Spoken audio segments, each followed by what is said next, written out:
No niin, tämä on tarina satumaasta ja rohkeasta prinssistä, joka yritti puolustaa tätä satumaata ilkeältä ilkiöltä, sanotaanko näin.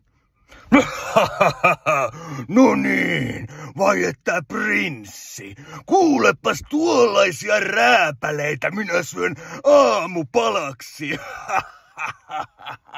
Vai, ethän sinä minua voi syödä. Minä olen tämä satumaan urhein prinssi.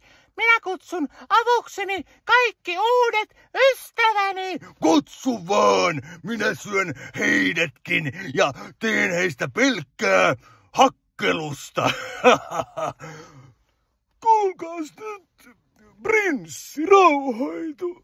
Minä olen professori Von Pallas. Mikäs tämä mahtava ilkiö täällä on? En minä tiedä. Hän yrittää kaapata koko satumaan. Urhea ratsuni, hyökkää päälle. Kuules nyt, prinssi Ukkeli. Mä voin hypätä sen ilkiön kimppuun ja tällä vieterimäisellä hännällä pistää sen ojennukseen. Mikäs tuo on? Säällittävä ratsu. Kuules nyt, menkääpäs pituusjärjestykseen, niin aloitan ahmimisen.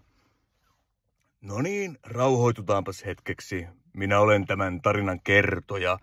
Ja voin sanoa, että kyllä täällä satumaassa on tilaa kaikille teille. Sen pituinen se.